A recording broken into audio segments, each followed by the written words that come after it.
फौजी हैं, सीने में गोली झेल सकते हैं, बेइज्जती नहीं।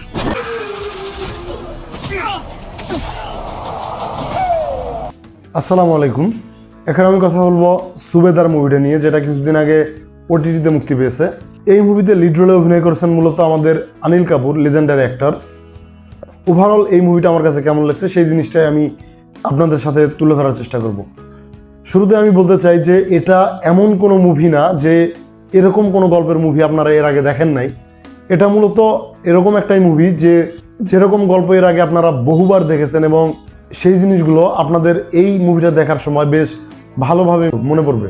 কিন্তু তার মধ্যেই এই মুভিটা স্পেশাল একটা মুভি, কেননা আমরা এরকম মুভি এর আগে দেখলেও এরকম প্রেজেন্টেশন খুবই কম দেখতে পাইছি। মূলত এরকম গল্পটাকে যেভাবে আমাদের সামনে তুলে ধরা হয়েছে সেই জিনিসটা খুবই ভালো। তার পাশাপাশি এখানে অনিল কাপুরকে যেভাবে দেখানো হয়েছে ভাই, সেই জিনিসটা সত্যিই অবিশ্বাস্য। এই বয়সেও তিনি এত সুন্দরভাবে তার ক্যারেক্টারটাকে যে প্লে করতে পারেন ভাই, সেটা না দেখলে বোঝাই যায় না। हमारा नाम सूबेदार अर्जुन मौर्य है, रिटायर्ड। ये अपनी बॉडी गार्ड कर सकते हैं? कोई तकलीफ तो नहीं है? बीपी, गठिया, शुगर?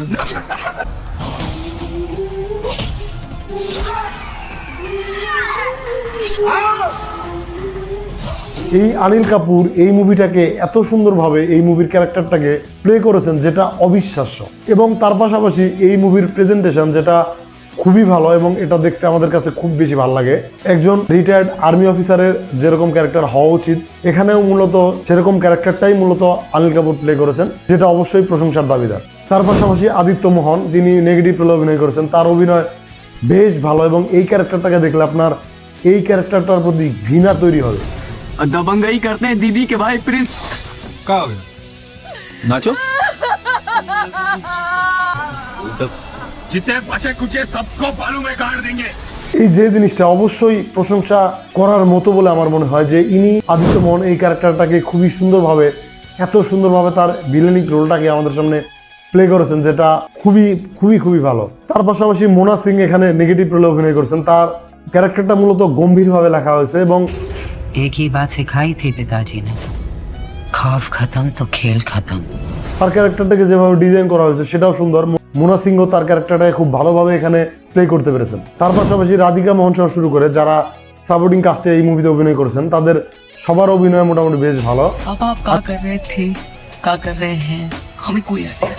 আমি মূলত প্রত্যেকের অভিনয় বেশ ভালো এনজয় করেছি এই মুভিটাতে। তার আলাদা করে এই মুভির ব্যাকগ্রাউন্ড মিউজিকের কথা না বললেই না, এই মুভির ব্যাকগ্রাউন্ড মিউজিকও ছিল মোটামুটি বেশ ভালো, যেটা অবশ্যই আমার কাছে বেশ ভালো লেগেছে। এবং আরও একটা ভালো দিক সেটা হচ্ছে যে এই মুভিতে ফালতু কোনো গান ইউজ করা হয়নি, যে গানগুলো যে কারণে এই মুভির স্ক্রিন প্লেটা আরও বেশি ভালো লাগে। এবং এখানে নানা পাটেকরের একটা ক্যামিও দেখানো হয়েছে, যেটা মোটামুটি বেশ ভালো ছিল। ক্লাইম্যাক্সে আমি এই জিনিসটাকেও এনজয় করেছি। তো যাই হোক, ওভারঅল আমার কাছে এই মুভিটা বেশ ভালোই লেগেছে। যদিও আমি দুর্দান্ত কোনো মুভি বলবো না, বিকজ অফ এর স্টোরিটা মোটামুটি গতানুগতিক একটা স্টোরি, এরকম মুভি থেকে আমরা অভ্যস্ত। তারপরেও এই মুভিটার প্রেজেন্টেশন ওয়াইজ বা এই মুভির প্রত্যেক অভিনেতাদের অভিনয় ওয়াইজ এই মুভিটা আমার কাছে বেশ ভালো একটা এন্টারটেইনিং মুভি ছিল। তো আপনারা চাইলেও এটা দেখতে পারেন। আমার পক্ষ থেকে এই মুভির জন্য রেটিং হচ্ছে 3 out of 5। আজকের মতো এই পর্যন্তই। সবাইকে ধন্যবাদ। আসসালামু আলাইকুম।